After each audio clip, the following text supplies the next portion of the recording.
Itu bibir bukan bibir Jokowi, itu mata bukan mata Jokowi, itu alis bukan alis Jokowi, bahkan kumis tipis itu mustahil milik Joko Widodo begitu.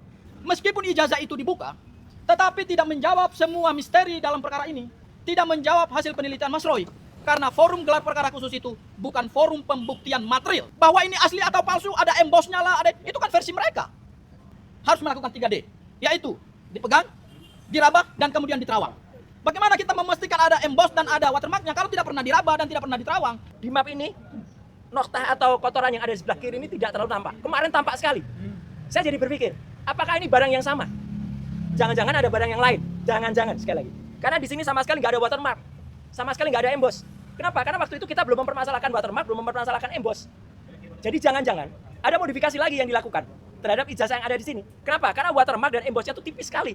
Dan itu hanya secara grafis, secara visual, tidak bisa kami raba. Ya, karena itu sangat mungkin. Kenapa tipis? Karena kalau tebal nanti menimpa semuanya lagi. Nah, nanti saya jelaskan. Saya pribadi, saya mendukung apa yang dilakukan oleh kuasa hukum kami untuk melakukan lab forensik independen. Karena apa? Karena saya sendiri tidak percaya dengan hasil kemarin yang diperlihatkan di meja itu, kalau itu foto ijazahnya Jokowi. Saya orang yang pertama sewaktu itu bilang kalau itu bukan Jokowi. Dan saya juga orang yang mencari tahu siapa pembuatnya. Kalau hari ini Jokowi diyakini oleh kami itu palsu ijazahnya, artinya ini ada pembuatnya. Pembuatnya itu kami tahu gitu loh. Jadi kami minta supaya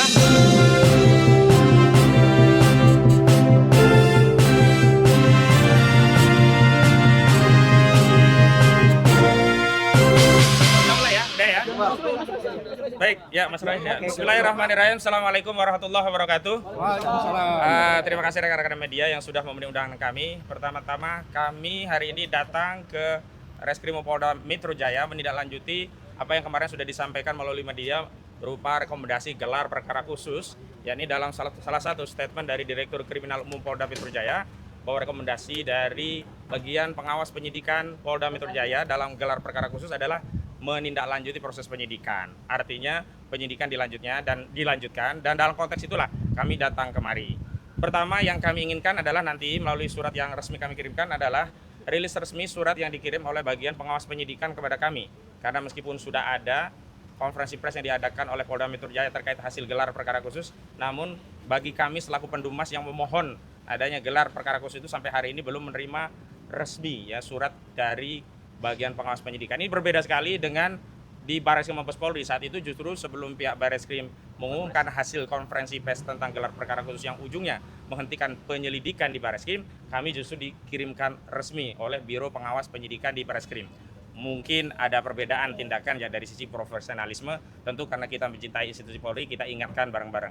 Yang kedua yang paling penting adalah hari ini kami dalam konteks datang untuk meminta agar diadakan tes laboratorium forensik yang bersifat independen, yang hasilnya itu bisa kredibel, akuntabel, transparan, dan ini bisa dipertanggungjawabkan oleh para pihak dan tidak ada lagi pihak-pihak yang mengklaim itu tidak mewakili aspirasi begitu. Karena begini, kemarin saat gelar perkara khusus memang di luar agenda tentang penjelasan tahapan penyidikan, bukti-bukti apa saja yang telah disita, berapa saksi, berapa ahli yang dilakukan oleh penyidik Polda Metro Jaya, kami setelah melakukan diskusi panjang akhirnya diberikan izin akses untuk diperlihatkan bukti yang itu konon sebelumnya diperlihatkan oleh saudara Joko Widodo kepada relawan Projo saat itu Budi Aris Setiaji dan yang lainnya begitu. Jadi akhirnya ya bukti itu diperlihatkan kepada kami berupa apa? Pertama dokumen S1 UGM, yang kedua dokumen SMA. Jadi kemarin konteksnya adalah untuk mengkonfirmasi atau memastikan bahwa bukti itu benar telah disita oleh penyidik Polda Metro Jaya dan tidak dalam penguasaan saudara Joko Widodo dan tidak pula diperlihatkan kepada Projo saat di Solo di bulan Oktober yang lalu. Bahkan penyidikan sudah dilakukan sejak Juli begitu. Nah selanjutnya kami ingin meluruskan framing di tengah masyarakat seolah-olah dengan ditunjukkan bukti itu perkara menjadi selesai, seolah-olah itu adalah proses konfirmasi keasilan ijazah. Keliru. Kami tegaskan bahwa proses untuk membuktikan perkara itu ada di persidangan. Dan hasil penafsiran terhadap bukti-bukti itu ada pada putusan hakim. Dan putusan itu adalah putusan yang berkekuatan hukum tetap atau inkrah van gewis. Dan putusan inkrah itu adanya nanti di majelis kasasi yang dikeluarkan oleh lembaga Mahkamah Agung Indonesia. Artinya kita semua harus menghormati dan bersabar karena begitulah proses berhukum dalam hukum acara pidana di negara kita. Ada putusan pertama, ada banding, ada kasasi. Nah disitulah tempat yang terakhir yang tidak ada lagi perbedaan penafsiran. Namun kami tegaskan, kami selaku penasihat hukum juga prinsipal kami baik dari klaster pertama maupun klaster kedua setelah diberikan izin akses melihat, sekali lagi hanya melihat ya, tanpa meraba, tanpa menerawang, apalagi meneliti. Kami justru makin yakin bahwa ijazah tersebut bermasalah. Atau mengutip apa yang disampaikan oleh klien kami, Pak Roy Suryo, ijazah tersebut 99,9% palsu. Nanti ada penjelasan rinciannya. Kenapa demikian? Karena ternyata ijazah itu yang pertama dari sisi fisiknya yang bisa kita indra tidak jauh tidak beda dengan apa yang sudah beredar dan disaksikan oleh masyarakat. Yakni ijazah dengan foto seorang laki-laki berkacamata dengan kumis tipis yang seluruh rakyat Indonesia kami yakini juga sama pendapatnya dengan kami, itu bukan foto Joko Widodo. Dan itu ditegaskan oleh Rustam Effendi ketika melihat langsung saudara Rustam Effendi menyatakan kepada penyidik, Pak polisi, kalau ini bukan foto Jokowi, palsu. Itu kata Rustam Effendi. Nah nanti ada penjelasannya, tapi kayaknya Rustam Effendi terlambat ini. Dan selanjutnya, apa urgensinya kami mengajukan gelar permohonan uji independen lab 4. Jadi begini, anomali-anomali dalam tugas-tugas dan fungsi kepolisian itu menjadi catatan kita bersama. Bukan berarti anomali ini kita jadikan generalisasi bahwa seluruh pekerjaan penyidik itu seperti yang anomali tadi. Tetapi kita ingin tegaskan bahwa setiap anomali, bentuk kasih sayang kita, rasa cinta kita pada institusi kepolisian, kita harus koreksi. Jadi keliru ya, kalau kita mengoreksi institusi kepolisian, memberi masukan itu bukan karena tidak percaya, apalagi membenci. Tapi kita ingin institusi kepolisian bekerja secara profesional, melayani semua pihak, bersikap adil, transparan, tindakannya kredibel, dan tentu saja akuntabel, begitu. Apa yang menjadi rujukan? Bahwa akhir-akhir ini dalam satu dasawarsa atau setidaknya dalam 2 periode kepemimpinan saudara Joko Widodo, atau lebih spesifik saat Polri ini dipimpin oleh Listio Sigit Prabowo, sebelumnya oleh Tito Karnavian, itu banyak sekali anomali. Di antaranya apa? Kasus-kasus yang ternyata versi kepolisian itu bermasalah. Kasus Vina Cirebon, kasus Kopi Sianida, kasus KM50. Dan yang paling penting adalah rujukan kami adalah kasus pembunuhan seorang anggota kepolisian berpangkat brigadir, yakni Brigadir Joshua Huta Barat yang ditembak mati oleh Barada Eliezer Budiang Tumewu atas perintah seorang Kadif Propam Mabes Polri, yakni Irjen Pol Verdi Sambo. Kita ketahui peristiwa itu awalnya dinarasikan oleh Kepala Bagian Penerangan Umum, saat itu Brigjen Muhammad Ramadan dari Mabes Polri. Itu peristiwanya adalah tembak-menembak. Dan sudah ada hasil forensik dari internal kepolisian melalui dokter di internal kepolisian, melalui proses autopsi di internal kepolisian. Hasilnya adalah itu tembakan dari peristiwa tembak-menembak. Tetapi apa? Setelah dilakukan pengujian secara komprehensif dengan pendekatan crime scientific investigation, ternyata setelah dilakukan forensik ulang oleh kedokteran Universitas Indonesia, hasilnya berbeda. Yakni hasilnya ternyata luka yang diakibatkan tembakan itu adalah luka akibat tembakan dengan jarak yang dekat. Dan setelah itu baru terungkap pengakuan Barada Eliezer Budiang Tumewu yang mengaku bahwa dirinya tidak melakukan tembak-menembak seperti yang dinarasikan oleh institusi kepolisian melalui Kepala Bagian Penerangan Umum institusi kepolisian, tetapi dia diperintah oleh saudara Verdi Sambo untuk menembak mati Brigadir Joshua Huta Barat. Nah, setelah dilakukan penyidikan ulang, kasusnya berubah jadi kasus pembunuhan berencana. Karena itu kami melihat bahwa hasil forensik dari Bareskrim saja tidak cukup.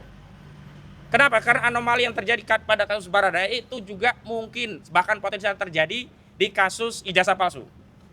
Asumsinya sederhana. Untuk kasus penghilangan nyawa saja, institusi kepolisian berani melakukan pembohongan kepada publik melalui narasi lab 4 yang dikeluarkan oleh kedokteran forensik dari kepolisian yang hasilnya ternyata bohong, yang kemudian banyak yang terlibat dan kena sanksi kode etik, apalagi hanya untuk urusan ijazah. Karena itu untuk menghilangkan praduga, ada intervensi kekuasaan atau intervensi apapun, dan agar kelak hasilnya itu kredibel, akuntabel, diakui para pihak, maka kami telah menyiapkan surat. Suratnya tadi mana? Ada. Ya, telah menyiapkan surat yang isinya surat tadi permintaan untuk melakukan apa yang kami sebut sebagai uji lab 4 independen. Dan di mana atau siapa yang kemudian kami usulkan, setidaknya ada 2 institusi yang kami usulkan bisa melakukan uji lab independen ini. Yang pertama, Badan, ya ini suratnya ya, nanti akan kami kirimkan, tolong dipegang Gafur. Jadi yang pertama adalah BRIN, Badan Riset dan Inovasi Nasional. Yang kedua, Laboratorium Forensik Universitas Indonesia. 2 pilihan ini bisa diambil oleh penyidik siapa yang akan ditetapkan sebagai institusi untuk melakukan uji lab yang sifatnya independen. Lalu ada yang bertanya tentang apa dasar hukumnya, hukum acaranya.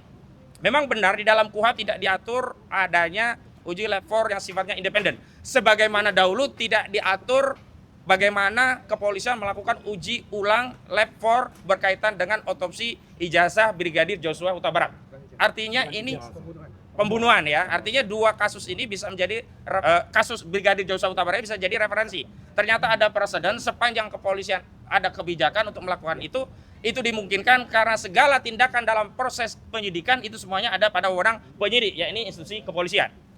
Yang kedua, yang belum lama juga terjadi di kasus ijazah palsu ini, yakni tindakan polisi yang pada akhirnya membuka segel barang bukti, mengeluarkan barang bukti dan memperlihatkannya kepada tersangka dan penasihat hukumnya, itu juga tidak diatur dalam KUHP. Bahkan bisa dikatakan bertentangan dengan KUHP, terutama ketentuan pasal 39 junto pasal 44 ayat 1 KUHP, yang itu sebelumnya juga sudah disampaikan kepada penyidik tentang kerisauannya, kegalauannya, apakah akan dibuka, diperlihatkan atau tidak. Tapi setelah ada kesepakatan dan atas arahan ya saran dari Ombudsman, penyidik akhirnya mengambil kebijakan untuk menunjukkan barang bukti meskipun tidak diatur dalam KUHP. Nah, karena itu dalam konteks ya tes laboratorium forensik independen ini kebutuhannya hanya satu saja, tinggal kebijakan dari kepolisian apakah akan bersikap bijak dengan menyerap aspirasi masyarakat yang hari ini juga ragu-ragu, bahkan makin yakin ijazah itu palsu karena apa? Setelah diketahui bahwa fotonya sama dengan yang ada di tengah masyarakat, yang masyarakat meyakini mustahil itu foto Joko Widodo. Mengutip apa yang disampaikan oleh Rustam Effendi ya, itu bibir bukan bibir Jokowi, itu mata bukan mata Jokowi, itu alis bukan alis Jokowi, bahkan kumis tipis itu mustahil milik Joko Widodo begitu. Karena itu tinggal satu saja, tetapi kalau ini tidak diambil maka saya dari tim kuasa hukum Pak Roy Suryo dan seluruh tim advokasi dari tim anti kriminalisasi akademisi dan aktivis menyampaikan kepada seluruh rakyat, begitulah kesulitan untuk mencari keadilan di negeri ini. Dan kami ingin tegaskan kenapa kami memilih BRIN, memilih levelnya UI, bukan yang ada di Singapura, bukan ada yang di luar negeri. Sekali lagi, kami mencintai negeri ini dan kami ingin memperbaiki negeri ini dengan mekanisme yang ada di negeri ini.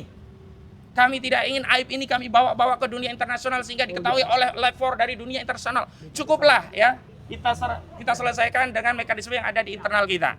Itu ya pengantar dari kami. Nanti ada pernyataan dari Pak Roy dan Pak Rustam. Jadi Pak Roy nanti mewakili dari layer yang pertama, Pak Rustam kedua ya, Pak Rustam layer yang kedua. Tapi sebelum itu ada dari tim kami, Bung Gafur Sangajit, tolong disampaikan sejumlah anomali-anomali yang juga ditemukan dalam kasus KIP yang juga beliau menjadi salah satu kuasa hukumnya. Silakan. Oke, terima kasih Bang Ahmad Kozinudin ya. Jadi pada hari ini kami menindaklanjuti hasil gelar perkara khusus kemarin, di mana penyidik Polda Metro Jaya telah menunjukkan ijazah Pak Joko Widodo. Dalam kesempatan ini, izin Bang Kozinudin, saya perlu mengklarifikasi beberapa hal. Yang pertama adalah ada pengacara dari pihak Pak Egy Sujana yang mengatakan bahwa beliau memegang ijazah. Kemudian di situ beliau merasakan ada emboss, kemudian di situ beliau mengatakan ada watermark. Saya pastikan bahwa apa yang disampaikan itu adalah keterangan yang menyesatkan publik. Kenapa?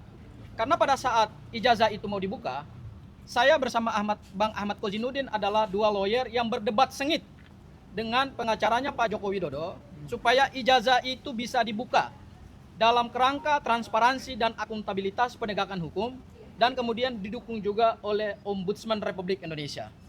Pada saat dilakukan gelar perkara khusus itu, detik-detik di mana ijazah itu akan dibuka, ya, saya termasuk orang yang pertama kali maju ke depan, dan saya berdiri di antara penyidik dan Pak Direktur Reserse Kriminal Umum Polda Metro Jaya. Dan saya menyaksikan dengan mata saya sendiri detik-detik di mana ijazah tersebut digunting dari segel yang sudah disegel oleh penyidik Polda Metro Jaya, dan ijazah tersebut diperintahkan, diberikan arahan oleh penyidik Polda Metro Jaya, tidak boleh dirabah, tidak boleh dipegang, tidak boleh disentuh. Sehingga saya hanya melihat itu dari jarak yang sangat-sangat dekat, tetapi karena ada arahan dari penyidik Polda Metro Jaya supaya ijazah tersebut tidak dipegang, maka saya juga tidak memegang ijazah tersebut. Dan ijazah tersebut ditaruh di satu map yang hard case, ada logo UGM-nya, dan dilapisi dengan plastik yang keras. Jadi kalau ada pernyataan dari pengacara Pak Egy Sujana mengatakan bahwa beliau menyelonong, jarinya masuk, saya pastikan itu keterangan yang menyesatkan publik. Keterangan tersebut tidak benar. Karena keterangan itulah yang memberikan kebingungan kepada rakyat hari ini. Bahwa berdasarkan keterangan dari Bunda Eli, ijazah tersebut ada embossnya, ijazah tersebut ada watermarknya, saya pastikan keterangan tersebut keterangan yang tidak sesuai dengan fakta di dalam gelar perkara khusus. Itu hal yang pertama. Hal yang kedua, pada saat dilakukan gelar perkara khusus itu, ada 2 ijazah yang dibuka, yaitu ijazah SMA dan ijazah program sarjana. Dan dua-duanya tidak boleh disentuh dan ditaruh di map yang sangat keras dan dilapisi oleh kertas sehingga tangan kita ini tidak bisa menyentuh. Ya, ijazah tersebut saya pandang secara dekat berkali-kali, bukan hanya 1 kali loh, saya pastikan berkali-kali saya pastikan ada banyak sekali kejanggalan-kejanggalan. Terutama pertama dari sisi foto. Foto di SMA, di ijazah SMA itu betul-betul kalau kita pastikan itu memang adalah ijazah fotonya Pak Joko Widodo yang berambut gondrong. Tetapi begitu kita periksa secara head to head dengan ijazah program sarjana, itu mohon maaf fotonya tidak sama seperti program SMA. Ya, itu bisa nanti dijelaskan oleh Mas Roy karena Mas Roy lah yang juga punya kesempatan untuk melihat ijazah tersebut dari jarak yang sangat dekat dan berkali-kali. Hal yang ketiga, perlu saya sampaikan bahwa gelar perkara khusus kemarin tidak memecahkan misteri ijazah Pak Joko Widodo. Gelar perkara khusus kemarin tidak membuka kotak Pandora terkait dengan ijazah ini asli atau palsu seperti yang dihasilkan dalam hasil penelitian Mas Roy dan Bang Rismon. Kalau ada pihak dari Pak Jokowi mengatakan bahwa ijazah ini kan sudah kami buka kepada penyidik dan sudah kami perlihatkan, jadi buat apa lagi mereka berkomentar? Kalau mau pernyataannya seperti itu, mohon maaf, dari awal Pak Joko Widodo jangan membawa ijazah ini dalam penegakan hukum pidana. Karena kenapa? Meskipun ijazah itu dibuka, tetapi tidak menjawab semua misteri dalam perkara ini. Tidak menjawab hasil penelitian Mas Roy. Karena forum gelar perkara khusus itu bukan forum pembuktian material, tetapi hanya prosedur hukum acara, di mana penyidik hanya memberikan kepastian berdasarkan pasal 38 dan pasal 39 KUHP bahwa barang bukti utama telah disita dan saat ini berada di tangan kekuasaan penyidik Polda Metro Jaya. Kan hanya itu yang kami pastikan. Bahwa ini asli atau palsu, ada embossnya lah, ada itu kan versi mereka. Ya, kuasa hukum Pak Jokowi Widodo mengatakan bahwa ada emboss, ada watermark, ada listasan stempel. Ya itu kan selama ini yang mereka kemukakan. Itu kan versi mereka yang selama ini mereka ulang-ulangi. Tetapi secara pembuktian material terhadap pernyataan-pernyataan tersebut tidak bisa dipastikan. Karena apa? Karena kalau kita mau menganalogikan pembuktian ijazah seperti pembuktian mata uang seperti yang selama ini dikatakan oleh teman-teman dari kubu Pak Joko Widodo. Pembuktian mata uang saya pastikan berdasarkan peraturan Bank Indonesia nomor 21 tahun 2019 tentang pengelolaan mata uang rupiah. Maka cara membuktikan mata uang adalah Bank Indonesia harus menarik mata uang tersebut, kemudian harus melakukan 3D, yaitu dipegang, diraba, dan kemudian diterawang. Bagaimana kita memastikan ada emboss dan ada watermarknya kalau tidak pernah diraba dan tidak pernah diterawang? Hanya dengan melihat dari jarak yang sangat dekat, kan mata ini kan juga ada keterbatasannya. Ya, itu hal yang ketiga. Hal yang keempat terkait dengan hari ini kami mohonkan supaya tersangka bisa mempunyai akses untuk melakukan uji laboratorium forensik independen. Saya melanjutkan apa yang disampaikan oleh Bang Ahmad Kozinuddin tadi. Di dalam hukum acara pidana kita, memang tidak diatur bahwa terhadap hasil laboratorium forensik milik penyidik yang saat ini ada di bawah Bareskrim Polri atau ada di bawah Polri, itu tidak bisa dimintakan pengujian independen karena memang tidak ada aturan hukumnya gitu ya. Tetapi perlu kami pastikan bahwa meskipun itu tidak diatur secara terang di dalam KUHP, bukan berarti itu tidak bisa dilakukan. Kenapa?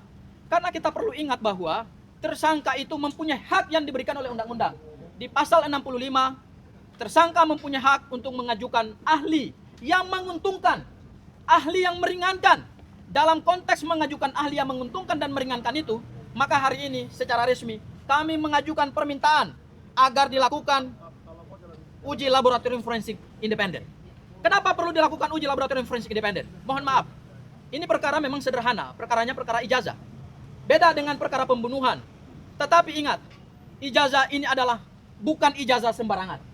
Ijazah ini adalah milik mantan Presiden Republik Indonesia. Dan sejarah Indonesia akan mencatat bahwa di tahun 2024 sampai kemudian tahun 2025 sampai tahun 2026 ada seorang mantan presiden yang ijazahnya dipersoalkan. Ada seorang mantan Presiden Republik Indonesia yang dipilih langsung oleh rakyat berdasarkan hasil pemilu yang legitimate dan sudah disahkan oleh negara, ijazahnya dipertanyakan. Tidak mungkin kalau ijazahnya sah, beliau bisa mendapatkan jabatan tersebut. Tetapi karena ijazahnya dipertanyakan hari ini, maka tentu punya dampak konstitusional dan punya dampak demokrasi dan politik terhadap keberlangsungan bangsa kita ke depan. Oleh karena itu, untuk memberikan kepastian hukum, memberikan kepastian politik dan kepastian bagi perjalanan demokrasi bangsa kita ke depan, maka perlakuan terhadap ijazah ini tidak bisa main-main. Ya, oleh karena itu kami meminta penyidik Polda Metro Jaya untuk memberikan akses kepada ahli kami.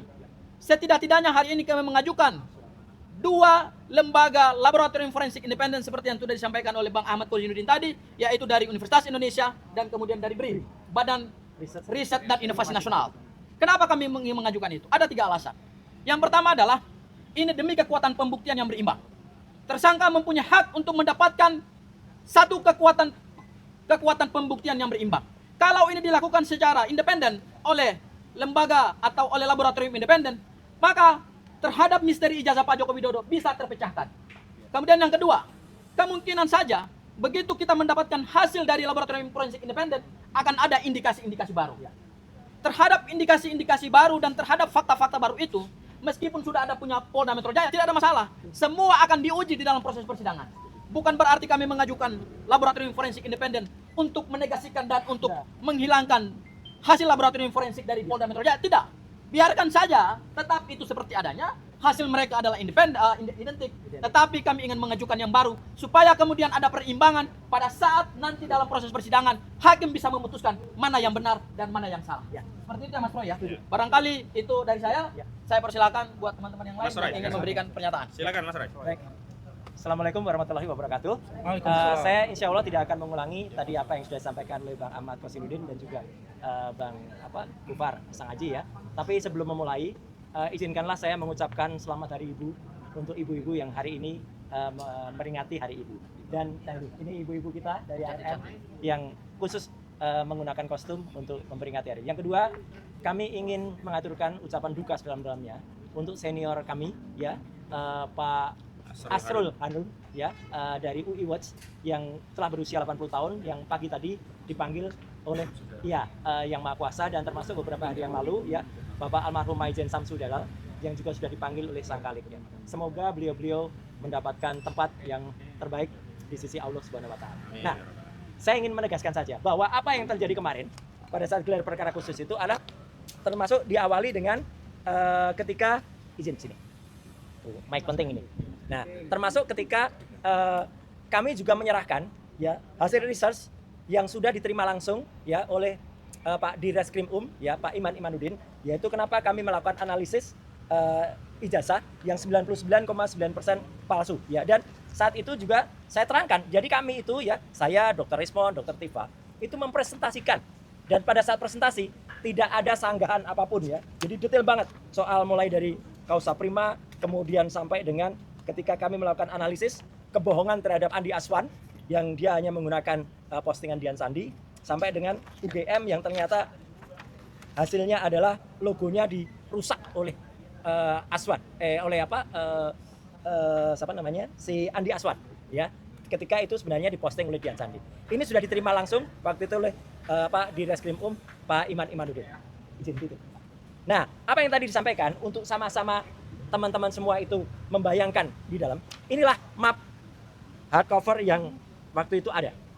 Jadi artinya map ini keras dan ini sama sekali tidak keluar dari plastiknya. Ini ketika orang namanya Wahyudi, ini adiknya Iriana, waktu itu menyerahkan kepada Mabes Polri. Kondisinya seperti ini. Bahkan yang aneh sebenarnya, kalau saya perhatikan, di map ini noktah atau kotoran yang ada di sebelah kiri ini tidak terlalu tampak. Kemarin tampak sekali. Saya jadi berpikir, apakah ini barang yang sama? Jangan-jangan ada barang yang lain. Jangan-jangan, sekali lagi. Karena di sini sama sekali nggak ada watermark. Sama sekali nggak ada emboss. Kenapa? Karena waktu itu kita belum mempermasalahkan watermark, belum mempermasalahkan emboss. Jadi jangan-jangan ada modifikasi lagi yang dilakukan terhadap ijazah yang ada di sini. Kenapa? Karena watermark dan embossnya itu tipis sekali. Dan itu hanya secara grafis, secara visual, tidak bisa kami raba. Ya, karena itu sangat mungkin. Kenapa tipis? Karena kalau tebal nanti menimpa semuanya lagi. Nah, nanti saya jelaskan. Kenapa saya bisa melakukan analisis ini? Izin. Saya harus terangkan ya, mohon maaf sekali lagi. Jelek-jelek gini, 30 tahun yang lalu saya adalah juara nasional lomba fotografi. Juara nasional loh, juara 1. Ya, lomba fotografi nasional Piala Parpostel. Pada saat tahun yang sama saya juara 1 lomba perkebunan, foto perkebunan. dan juara 2 lomba iptek Piala Pak Habibie waktu itu. Ya, dan saya juga orang yang tidak hanya berkutat di dunia fotografi motret. Saya adalah orang sejak SD. Sekali lagi, sejak SD, sejak tahun 78, saya sudah mencetak foto di kamar gelap sendiri di rumah saya di Pakualaman. Jadi saya mengerti betul apa itu fixer, developer, kemudian pengembang dan lain sebagainya. Jadi foto itu bisa kita cetak sendiri, tapi kemudian hasilnya pun tergantung kualitas bahan kimianya. Saya menulis tulisan panjang di beberapa media bahwa kalau prosesnya tidak benar, maka foto itu usianya kurang dari 10 tahun itu sudah ada tanda-tanda dia menghilang gambarnya atau bluish atau blur, ya. Dan itulah yang terjadi pada ijazah ini. Yang kemarin kita lihat seperti ini. Fotonya sangat jelas, sangat tajam. Sekali lagi saya pastikan, 99% tidak mungkin foto ini dibuat 40 tahun yang lalu. Cetakan ini dibuat 40 tahun yang lalu. Kalau cetakannya dibuat kira-kira baru sekitar 10-15 tahun yang lalu mungkin. Karena sangat kontras, maaf. Sangat kontras. Tidak mungkin foto sangat kontras ini. Apalagi dulu di Jogja, hanya ada beberapa studio foto profesional yang saya sebutkan dalam tulisan panjang saya. Ada Star, ada Huasin, ada Likong, ada Arta Duta, Joni Indarta, Heri Gunawan dan sebagainya. Kita sebagai mahasiswa nggak kuat untuk nyetak di situ. Kita nyetaknya di gerobak-gerobak cetak pinggir jalan dengan lampu petromak. Tahun berapa? Itu tahun 85. Iya, dan mahasiswa yang nyetak di sana, biasanya nyetak pas fotonya pada saat itu jadi. Tapi lihat 10 tahun, 20 tahun lagi, pas fotonya hilang, sudah memburam. Ijazahnya Bang Resmon saja, yang kira-kira usianya baru 20 tahunan aja, gambarnya sudah memudar, sudah nggak kelihatan lagi itu Resmon atau tidak. Ya, jadi di sini kelihatan benar bahwa ini sangat tidak mungkin. Dan apa yang tadi dikatakan kelihatan emboss dan juga watermark, itu hanya secara grafis. Watermark itu kalau dia ijazah benar, dia sangat tajam seperti ini, maaf. Nah, ini ijazah benar ini. Watermarknya nampak betul. Embossnya pun juga nampak betul dan bisa diraba. Bagaimana kita bisa meraba kemarin ya? Ijazah itu ada dalam stop map dan ada plastiknya. Sekali lagi tidak bisa dikeluarkan atau tidak boleh dikeluarkan. Kalau dikeluarkan kita bisa intip. Ketebalannya kira-kira berapa itu kita bisa intip karena harusnya tebal, tidak setipis itu. Itu ya teman-teman. Dan kemarin ada yang aneh. Bagaimana bisa Polda Metro memastikan 2 ijazah ini identik. Ini dari versi Mabes Polri pada tanggal 22 Mei. Ini pada tanggal kemarin di Polda Metro Kira-kira. Coba lihat mana yang identik. Ini dikatakan identik. Yang satu saja sudah jelas, satu terlipat. Hitam putih. Dan proporsif. Kalau ini malah logonya proporsif. Segi 5. Kalau ini logonya pating pletrot. Ya, artinya logonya tidak benar karena ini hasil ditarik-tarik. Jadi itu jelas ya, secara teknis saya tetap mengatakan, dan itu langsung saya seperti Bang Rostam. Ketika lihat itu, saya langsung lihat 99,9% palsu. Ya, tetap satu sangat kontras, kedua watermark tidak bisa kelihatan ya secara jelas ya. Ada tipis-tipis tapi itu kayaknya hasil reprinting ulang. Kemudian emboss sama sekali nggak bisa dirasakan. Emboss itu harus dirasakan. Dan yang paling penting juga, ini bagian yang kedua. Ada kebohongan yang kemudian kemarin tampak. Kalau Polda Metro telah mengatakan bahwa bentuk fisik kertas ini telah disita pada tanggal 23 Juli 2025. Setidaknya ada beberapa kebohongan. Kebohongan pertama dilakukan oleh orang namanya Judi Ari. Ya, gitu. Saya mengatakan bukan Budi Ari, Judi Ari. Ya, gitu. Pada tanggal 24 Oktober bersama dengan Freddy Damanik. Yang itu mengatakan kalau ijazahnya asli. Budi Ari mengatakan begitu. Damanik juga mengatakan, bahkan menyebut nama saya. Kalau soal ijazah tanya Roy Suryo aja lah. Gitu. Dia mengatakan itu di depan sumber. Dan dia mengatakan asli. Dan kemarin berusaha berbohong di salah satu TV swasta. Freddy Damanik mengatakan, saya mengatakan scan. Saya putar langsung rekamannya. Ini. Tapi kemudian Mbak Elvira waktu itu tidak menunjukkan karena yang diputar adalah TV lain. Ya, tidak diputar di TV itu.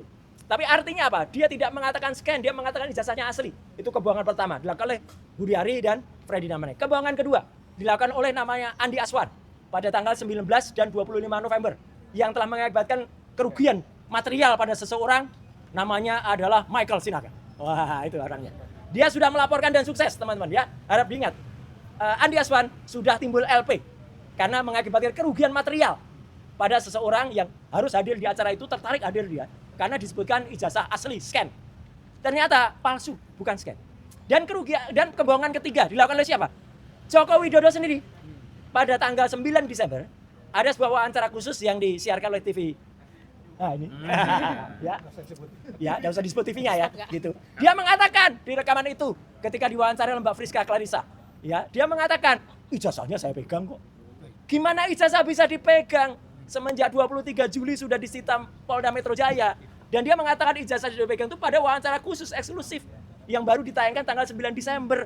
Jadi setidaknya ada tiga pihak yang melakukan kebohongan pada tanggal 24 Oktober, pada tanggal 19 dan 25 November, dan pada tanggal 9 Desember ketika itu diputuskan. Jadi sekali lagi teman-teman semua, saya bisa pastikan, sekali lagi, 99,9% ijazah yang kemarin disampaikan pada gelar perkara khusus itu adalah palsu. Dan nggak apa-apa kalau tadi rekan Kosinudin sedikit slip of tongue, biasa ya. Namanya wakil rektor UGM saja, slip of tongue mengatakan Joko Widodo sukses telah lulus dari Fakultas Kedokteran. Ya, Mas Kosinudin tadi mengatakan ini ijazahnya Joshua. Ya tipis lah antara ijazah dengan jenazah, ya gitu. Ya kan sama-sama azah. Kita juga punya lawyer namanya azah kan. Azam. Nah itu ya. Nah itu azam kan. Jadi artinya ya kami insya Allah kalau ini tidak slip of tongue. Jadi kami semua ketika gelar perkara khusus itu benar-benar melihat bahwa pada saat gelar perkara khusus kami tidak melihat dengan jelas yang namanya watermark ya. Kalau ada itu grafis. Emboss tidak bisa emboss itu harus diraba. Bagaimana kami bisa memegang meraba itu tidak dikeluarkan. Dan kalau ada tangan seseorang yang katanya kami bisa meraba menembus. Apa bisa tangannya menembus? Nggak mungkin tangan itu menembus begitu ya. Nggak mungkin karena tangan yang menembus itu adalah dia harus masuk ke dalam plastik. Tidak mungkin tangan itu bisa masuk ke dalam plastik dan kemudian menembus macam itu. Susah kemudian kalau melakukan itu gitu ya. Jadi artinya kecuali dia bilang mungkin ijazahnya pendek tapi ijazahnya juga bisa panjang. Wah, itu baru bisa ya.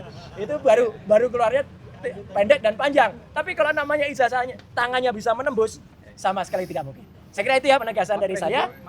Oh, materainya juga ada materai hijau, ada merah. Itu nanti termasuk salah satu yang akan kita challenge pada saat itu karena tidak semua kita beberkan ya. Karena pengalaman kita cerita soal emboss, kita cerita soal watermark diikuti. Itu ya, jadi itu yang tidak bagus. Jadi kira-kira itu teman-teman semua. Dan tadi ada salam juga dari Dr. Ismon, salam dari Dr. Tifa. Kita RRT tetap bersatu di bawah kuasa-kuasa hukum kami semuanya. Sekian, terima kasih. Wassalamualaikum warahmatullahi wabarakatuh. Ya, Pak Rustam. Bang Rustam yang lihat langsung dan menyatakan palsu itu. Oke. Ya, Masih katanya Pak. Ya, bismillahirrahmanirrahim. Assalamualaikum warahmatullahi wabarakatuh. Saya mewakili kloter pertama kawan-kawan kami yang 5 klaster pertama. Saya Bang Egy Sujana, terus Ibu Kurnia, Bang DHL, dan Bang Rizal Fadilah. Artinya saya pribadi saya mendukung apa yang dilakukan oleh kuasa hukum kami untuk melakukan lab forensik independen. Karena apa? Karena saya sendiri tidak percaya dengan hasil kemarin yang diperlihatkan di meja itu kalau itu foto ijazahnya Jokowi. Saya orang yang pertama sewaktu itu bilang kalau itu bukan Jokowi. Dan saya juga orang yang mencari tahu siapa pembuatnya. Kalau hari ini Jokowi diyakini oleh kami itu palsu ijazahnya, artinya ini ada pembuatnya. Pembuatnya itu kami tahu gitu loh. Jadi kami minta supaya untuk kepentingan bangsa, apa yang diajukan oleh kuasa hukum kami dapat dipenuhi oleh Polda Metro Jaya. Saya nggak panjang lebar, saya akan terus berjuang dan kami bersama dengan Bang Roy Suryo, Bang Rismon, dan Dr. Tifa dan lawyer lainnya untuk mendukung membongkar ijazah palsu Jokowi yang saya meyakini bahwasanya foto itu bukan fotonya Jokowi. Foto itu foto orang lain. Dan tidak mungkin itu Jokowi. Kira-kira seperti itu. Wabillahi taufiq wal hidayah. Wassalamualaikum warahmatullahi wabarakatuh. Waalaikumsalam warahmatullahi Bang Samdir, silakan Bang. Oke. Assalamualaikum warahmatullahi wabarakatuh. Oke. Pada gelar perkara khusus kemarin itu ada 2 klaster ya, 2 sesi. Dimulai dari jam 10.30. Jadi yang namanya gelar itu kita perlu menyampaikan kalau gelar itu mestinya dagangan itu digelar gitu ya. Iya. Dagangan digelar, katakanlah 702 alat bukti ya digelar. Kemudian proses BAP saksi-saksi itu ditunjukkan. Tapi ini bukan gelar. Karena yang materi pokok yang ditunggu adalah ijazahnya itu. Itu ditunjukkan di akhir-akhirnya, di ujung-ujungnya. Jadi tentunya kalau kita bilang gelar tadi kan di jembreng gitu ya, tapi itu bukan itu. Jadi itu yang dapat kita sampaikan. Pada kelas pertama itu dimulai jam 10.30, itu selesainya jam setengah 5. Itu pun pada saat ijazah itu ditunjukkan, itu udah lewatin jam 4 itu. Jadi mereka udah kelelahan baru ditunjukkan. Nah, untungnya di sini juga panitia yang melaksanakan itu kurang jeli juga. Hasil proses itu udah dilirik juga Ya. sama teman pada kelas kedua ini yang dimulai pada 16.30. Mereka ditunjukkan ijazahnya itu, kalau yang lain-lain udah disampaikan ya, ditunjukkan jam 22.00 itu dengan waktu hanya 5 sampai 7 menit. Tapi Pak Roy Suryo ini sudah mempersiapkan semuanya. Apa yang mau dia lihat dari selembar ijazah, 2 lembar ya ijazah itu ya. Ya. Sehingga poin-poin S1 sampai SMA. Kemudian itulah yang dapat dia simpulkan begitu dia keluar, yang disampaikan di ruangan itu kalau 99,9% ijazah itu palsu. Saya pikir demikian yang dapat saya sampaikan. Masih ada? Satu lagi ya dari TPUA, bahwa TPUA tetap konsisten berjuang membongkar. Ini sekjennya, silakan Pak. Ya, jadi berawal dari proses perkara ini kan muncul dari TPUA. Ya, TPUA ini sudah melakukan proses yang cukup panjang sampai detik ini. Berkumpul semua lawyer, berkumpul juga Mas Roy, RRT lah paling tidak, dan semuanya, termasuk 5 orang tadi yang disebut. Konteksnya apa? Konteksnya sampai detik ini TPUA itu saya sebagai sekjen, jadi cukup dengarkan dari saya dan wakil sekjen. Wakil ketua umum. Sementara itu, tapi paling tidak saya tidak perlu menjelaskan kembali apa yang tadi sudah dijelaskan panjang, sudah selesai. Cuman saya menjelaskan bahwa TPUA itu adalah saya sekjen masih sampai detik ini, dan dimulainya perkara ini dari TPUA. Jadi TPUA yang terus menggalang sampai detik ini menjadi satu semuanya, sehingga ini kan tujuannya hanya mencari keadilan sesuai dengan apa yang disebut prediktif, responsibilitas, transparan, berkeadilan. Dan itu yang kita minta, proses itu maksudnya. Tidak ada cara lain. Jadi kalau tadi hanya mau mengajukan untuk independen ke BRAN sama ke UI, saya kira nggak ada masalah itu. Kalau itu dicari sebuah kebenaran kan sudah ada jurisprudensinya, kasus Sambo. Saya kira itu aja. Ya. Cukup. Terima kasih. Penutup sedikit aja, Ya, tadi ada yang terlupa. boleh. Jadi sekali lagi teman-teman semua, tadi lupa saya katakan bahwa kami ya selaku klien dan ke-8, insya Allah kami semua mendukung adanya upaya untuk melakukan uji forensik secara independen. Dan kenapa kami usulkan untuk UI? Karena tadi jelas ya alasannya, karena UI lah yang juga membongkar terjadinya perselisihan pendapat dan akhirnya membuka kedok ketika terjadi kasus Freddy Sambo. Dan kenapa BRIN? Karena Indonesia itu memang punya Badan Riset Inovasi Nasional. Dan yang namanya uji forensik itu, lembaga Lab 4 itu, di negara-negara maju, Venezuela, Kanada, Amerika, dan beberapa negara Eropa, itu memang independen, tidak di bawah kepolisian. Karena sudah jelas ada beberapa kasus yang ada di sana yang kemudian itu terjadi tidak objektif ketika di bawah lembaga penegak hukum. Jadi supaya independen semuanya harus ada, dan kalau bisa saling korektif, itu seperti kemarin ketika gelar perkara yang pagi, tadinya tidak mau dibuka ijazah itu, tapi karena ada lembaga independen namanya ombudsman lah yang mendesak, kemudian itu harus dibuka. Jadi sekali lagi kita mendesak semua menerima apa yang dilakukan oleh gelar perkara independen itu, dan semoga kita juga berdoa agar orang yang kemudian sekarang menantang kita ya untuk main panjang ya moga-moga kita juga main panjang juga. Kita hormatilah gitu. Semoga dia tidak makin memikir dan kemudian rambutnya habis seperti orang tua ini. Ya, gitu. Nah, kalau rambutnya habis itu jadi orang tua kayak gini nih. Ya, gitu ya. Sekian, terima kasih. Wassalamualaikum warahmatullahi wabarakatuh. Ada pertanyaan singkat ya, terkait dengan ini kan dipilih UI, lalu ada satu lagi dari BRIN. Koordinasinya sampai mana atau bagaimana? Kita sedang mengajukan surat kepada Polda untuk mengizinkan gelar perkara independen terlebih dahulu. Dan setelah itu kita juga secara secara paralel kita juga mohon kepada teman-teman di UI, teman-teman juga di BRIN untuk menerima itu. Nanti prosesnya akan kita beritahukan. Ya, kalaupun terjadi misalnya ada 1-2 lembaga misalnya yang tidak jadi, kita juga masih banyak kok pilihan. Ada kampus lain, ada kampus ITB, ya, ada TNI itu juga punya ya lembaga forensik juga. Jadi artinya itu ya, dan itu nanti akan dikoordinasi oleh Pak Ahmad Kosinudin yang akan segera menutup gelar ini. Oke, atau Bang Asam ya, atau siapa Pak Kosinudin. Oke, terima kasih. Baik, terima kasih rekan-rekan sekalian. Mudah-mudahan dengan dibentuknya Lab Forensik Independen ini akan membuka kotak Pandora dan mengakhiri polemik ijazah palsu ini, dan negara kita bisa membangun dan menatap masa depan. Dan kita hari ini juga prihatin dengan saudara kita, mudah-mudahan dengan keterbukaan juga bisa menyebabkan pemerintah bisa lebih objektif dalam melihat kasus ini, sehingga kita juga bisa berfokus kepada saudara kita yang hari ini ditimpa bencana di Sumatera. Mudah-mudahan mereka diberi kesabaran dan segera ada solusi, dan kita semua ikut mendoakan mereka semua. Amin ya rabbal alamin. Terima kasih semuanya ya. Assalamualaikum.